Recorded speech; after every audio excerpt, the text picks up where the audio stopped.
को चौक चौबंद और सुरक्षित रखना है। 400 सीट इसलिए चाहिए कि देश को दुनिया में तीसरे नंबर का अर्थतंत्र बनाना है। 400 सीट इसलिए चाहिए कि जो थोड़े बचे कुछ गरीबों को अभी लाभ मिलना बाकी है वो काम भी हमने पूरा करना है। हमें 400 सीट इसलिए चाहिए कि अभी भी हर घर में शुद्ध पीने का पानी पहुंचाना बाकी है। हमें 400 सीट इसलिए चाहिए कि इस देश के अंदर नेचुरल फार्मिंग के क्षेत्र में ढेर सारा काम करना बाकी है। 400 सीट इसलिए चाहिए कि हर 70 साल से ज़्यादा आयु वाले व्यक्ति को 5 लाख तक का मुफ्त इलाज हम देना चाहते हैं। हमने 400 सीट का 10 साल में क्या उपयोग किया? धारा 370 हटाई, ट्रिपल तलाक हटाया, राम मंदिर बना और कॉमन सिविल कोड यूसीसी लेकर हम आए। हमने 400 सीट हमारी नहीं थी मगर पर्याप्त बहुमत था।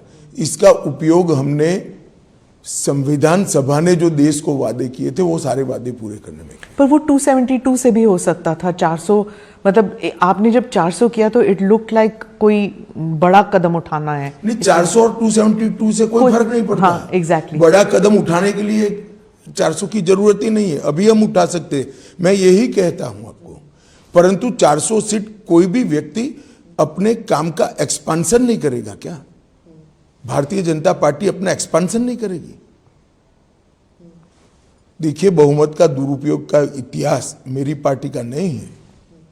बहुमत के दुरुपयोग का इतिहास इंदिरा गांधी के समय में कांग्रेस ने किया था। आर्टिकल चेंज कर दिए, लोकसभा को एक्सटेंड कर दिया, इमरजेंसी डाल दी और कोई भी कारण के बगैर 1.25 लाख लोगों को जेल के अंदर 19 महीनों के लिए ठूंस दिया। हमने कभी इसका बेजा उपयोग नहीं किया है और ना कोई राहुल बाबा को इतनी गंभीरता से लेता है सिवा आपके। पर सिर्फ राहुल गांधी नहीं, अरविंद केजरीवाल ने भी कहा है, ममता बनर्जी भी कह रही हैं कि अगर 400 लेके आते हैं या भारी बहुमत से आप जीत के आते हैं तो भारी बहुमत तो सिर्फ बहाना है, तानाशाही तो पक्का है। देखिए, ये लोग अस्थिर सरकारें चाहते हैं। इसमें से किसी का भी पूरे देश की जनता पर, जनता का उन पर विश्वास नहीं, पूरे देश की जनता का विश्वास नहीं। इसलिए इंडिया अलायंस के नेता ने कहा कि हर साल हम एक प्रधानमंत्री करेंगे। ये कहा तो नहीं? जी कहा है, मैं नाम कहना नहीं चाहता। ये कहा है कि हर साल हम एक प्रधानमंत्री रिपीट करेंगे। ये देश में स्थिर सरकार ने कितने सारे फायदे किए हैं देश की जनता जानती है। 30 साल तक अस्थिर सरकारों का दर्द देश ने भी झेला है, देश के युवाओं ने झेला है। 1.5 पीढ़ी पूरी निकल गई अस्थिर सरकारों में, देश कहां से कहां पहुंच गया। अब मोदी जी के नेतृत्व में 2 टर्म स्थिर सरकार आई है और तीसरे टर्म ज्यादा स्थिर सरकार आए तो मैं मानता हूं देश की जनता मोदी जी के लक्ष्य के साथ है और इसी के लिए वोट कर रही है। आप केजरीवाल जी को जो इंटरिम बेल मिला है, आप इस सुप्रीम कोर्ट के फैसले को कैसे देखते हैं? देखिए, सुप्रीम कोर्ट के फैसले पर मैं कोई टिप्पणी करना नहीं चाहता, परंतु सुप्रीम कोर्ट के फैसले को जिस तरह से आम आदमी पार्टी, कुछ मीडिया के ग्रुप्स और ज़्यादातर जर्नलिस्ट इसको केजरीवाल की विजय मानकर चल रहे हैं, मैं थोड़ी इसकी स्पष्टता करना चाहता हूं। इनकी प्ली सुप्रीम कोर्ट के सामने क्या थी? इनकी प्ली थी कि मेरी अरेस्ट ही गैरकानूनी है, मेरी अरेस्ट को रद्द कर दीजिए, मतलब मुझे यहां से बरी कर दीजिए। सुप्रीम कोर्ट ने नहीं माना। फिर प्ली को मॉडिफाई किया कि ठीक है, चलो भाई अरेस्ट रद्द करना छोड़ दीजिए, मुझे बेल दे दीजिए। सुप्रीम कोर्ट ने नहीं माना। सुप्रीम कोर्ट ने सिर्फ इतना कहा कि आपका चुनाव के प्रचार का जो मांग है इसको आप पूरा करिए, हम आपको इंटरिम बेल देते हैं और 1 तारीख को आपको सरेंडर करना है। वहां तक न सरकार में कोई काम करना है, ना ऑफिस जाना है। अब इसको ये बड़ा विजय और क्लीन चिट मान रहे। क्लीन चिट नहीं है, चार्जशीट पड़ा है अभी कोर्ट के सामने। अगर उनको इतना विश्वास था तो सेशन कोर्ट में क्रॉसिंग डालते कि मेरे खिलाफ चार्ज ही गलत है। वो तो अपने रोड शो वगैरह में कह रहे हैं कि आप मुझे वोट दे दीजिए, मुझे फिर जेल में कोई नहीं भेजेगा। देखिए, अब ये तो सुप्रीम कोर्ट के जज साहब जिन्होंने इनको इंटरिम बिल दिया है उनको सूचना है, इसके बड़ा इनका कंटेम और कोई हो नहीं सकता। क्या सुप्रीम कोर्ट देश का विजय पराजय के आधार पर गुनाह का निर्णय करेगा? मैं नहीं कह रहा है, केजरीवाल जी कह रहे हैं, मैं तो सुना भी नहीं, आपने कहा, मैंने अखबार में पढ़ा है। परंतु अगर ये उन्होंने कहा है तो देश की सुप्रीम कोर्ट के फंक्शनिंग पर उनका बहुत गलत टिप्पणी है।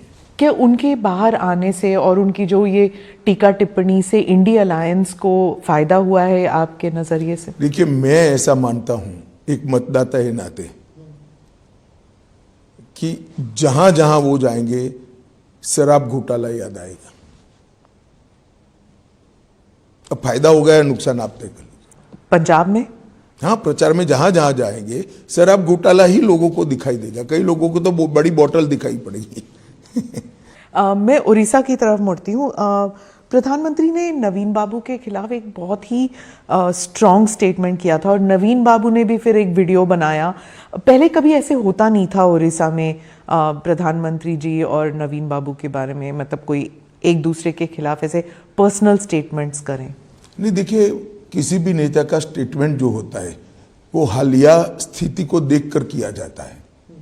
अभी की स्थिति को देखकर प्रधानमंत्री जी ने स्टेटमेंट किया और मैं भी मान रहा हूं कि वहां सरकार बदलने जा रही है। सेंटर के लिए एंड स्टेट, वहां पे दोनों इलेक्शंस चल रहे हैं। दोनों इलेक्शन है। राज्य सरकार इस बार भारतीय जनता पार्टी की बनी। कश्मीर में पीसफुल पोलिंग और बंगाल में हिंसा, ये हुआ है चौथे राउंड में।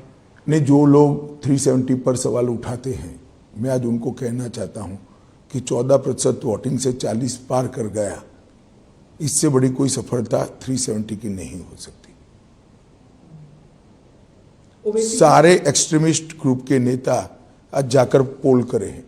वोट किसको देना नहीं देना वो उनका अधिकार है, मगर कम से कम लोकतांत्रिक प्रक्रिया का वो हिस्सा बने। पहले चुनाव के बहिष्कार के नारे लगते थे, आज शांतिपूर्वक कहीं एक डंडा भी नहीं चला, एक भी रैगिंग नहीं हुई और धैर्यपूर्वक किसी भी दल का कोई फरियाद नहीं है, धैर्यपूर्वक पोलिंग हुई।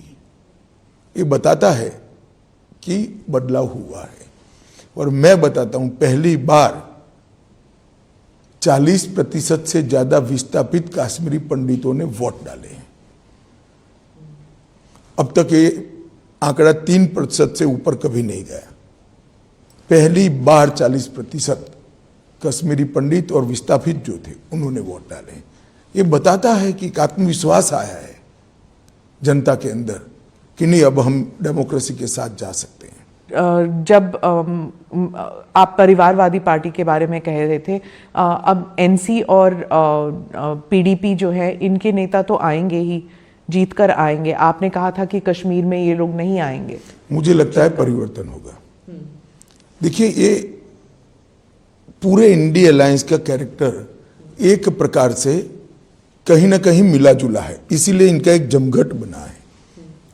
सारी पार्टियां परिवारवादी हैं, सारी पार्टियां कहती हैं हम 370 वापस लाएंगे, सारी पार्टियां कहती है कि हम ट्रिपल तलाक चाहते हैं, सारी पार्टियां कहती है कि हम यूसीसी का विरोध करेंगे, सारी पार्टियां सीएए का विरोध करती हैं और सारी पार्टियां भ्रष्टाचार में आकंठ डूबी हुई हैं। तो इंडिया अलायंस का एक कल्चर कॉमन है। ये सारी चीजें ब्रैकेट के बाहर और ब्रैकेट में सारी पार्टियां हैं। अब देश की जनता ने तय करना है कि 12 लाख करोड़ के घपले घोटाले भ्रष्टाचार करने वाली इंडिया अलायंस चाहिए या जिस पर अभी तक 25 पैसे का भी आरोप नहीं है, 23 साल मुख्यमंत्री प्रधानमंत्री रहते हुए भी ऐसे नरेंद्र मोदी चाहिए। तो देश की जनता ने तय करना है। अमित भाई, विदेशी मीडिया जो है वो भी जो राहुल गांधी कहते हैं वही बात उठाती है कि आप 400 का नंबर चाहते हैं, आप डेमोक्रेसी को थ्रॉटल कर रहे हैं। एक मुहिम जैसा विदेशी मीडिया लेके आई है और ममता बनर्जी ने जो कहा है, आप क्या मानती हैं कि विदेशी मीडिया के अभिप्रायों पर इस देश के मतदाता ने वोट करना चाहिए? फॉरेन इंटरफियरेंस होता है इलेक्शंस में थ्रू मीडिया। वो इंटरफियरेंस नहीं है, जिसको जो बोलना है बोले। भारत का मतदाता बड़ा मैच्योर है, डिब्बे खुलने देंगे, खुलने दीजिए, तीसरे दिन वो छुट्टी पर जाएंगे। नहीं, पर जब 40-50 आर्टिकल 2 हफ्ते में आते हैं, अलग अलग जगहों से, ऑस्ट्रेलिया से लेके, अमेरिका से लेके, यूरोप, मिडिल ईस्ट, हर जगह से जब आर्टिकल्स आते हैं, वो आर्टिकल्स इंडियन मीडिया में आते हैं। देखिए, और फिर लोग पढ़ते आपकी तो- चैनल से तो, आपकी चैनल की तो ये 50 आर्टिकल से ज्यादा रीच है ना, तो आपकी चैनल भी परिणाम नहीं बदल सकती है। देश बड़ा मैच्योर मतदाताओं से बना हुआ देश है, उनको अपना अच्छा बुरा दोनों मालूम है। दक्षिण के कई राज्यों में, जो 5 राज्य चुनाव पूर्ण हो गए वहाँ पे तो कई पॉलिटिशियंस है जो कहते हैं कि मोदी जी नहीं चाहिए। साउथ जो है वो अलग राज्य है, अलग स्टेट है, अलग कंट्री महसूस करते हैं वो। देखिए, अगर कोई कहता है कि ये अलग कंट्री है तो बहुत ऑब्जेक्शनेबल है। केटीआर ने कहा है, डीके शिव कुमार के इसलिए भाई घर ने पे कहा बैठे है। हैं। मैं आपको बताता हूं, इस देश को अब कभी भी इस देश का विभाजन नहीं हो सकता। कांग्रेस पार्टी ने, एक बड़े नेता ने कह दिया कि उत्तर भारत दक्षिण भारत का विभाजन करो, और कांग्रेस पार्टी इसको डिनाई नहीं करती, अपने आप को ये स्टेटमेंट से अलग नहीं करती। देश की जनता को सोचना चाहिए कि कांग्रेस पार्टी का एजेंडा क्या है। मगर मैं आपको परिणाम बता देता हूं। केरल, तमिलनाडु, आंध्र, तेलंगाना और कर्नाटक, ये 5 राज्य मिलकर सबसे बड़ा दल इस चुनाव में अकेली भारतीय जनता पार्टी बनने जा रही है, एनडीए नहीं। आप इसको दुष्प्रचार कह दीजिए, मिस इन्फॉर्मेशन, डिसइन्फॉर्मेशन या फिर सिलेक्टिव इंफॉर्मेशन, ये बिल्कुल गांव तक फैल गया है व्हाट्सएप के जरिए कि रिजर्वेशंस हट जाएंगे, मुस्लिम रिजर्वेशंस आ जाएंगे, ये सब इट स्प्रेड्स वेरी फास्ट। अब देखिए, ऐसा है, आप सिर्फ व्हाट्सएप और चैनल देखती हैं, हम लोग लाखों किलोमीटर टूर कर करोड़ों लोगों का जनसंपर्क करते हुए वो आपको दिखाई नहीं पड़ता है। बड़ी दुर्भाग्य की बात है। हमने इस बात को पूरी तरह से मजबूती के साथ स्पष्ट किया है। मैं आज आपकी चैनल के माध्यम से भी कर रहा हूं। जब तक भाजपा का एक भी सांसद है, इस देश में से SC, ST, OBC के रिजर्वेशन को कोई हाथ नहीं लगा सकता।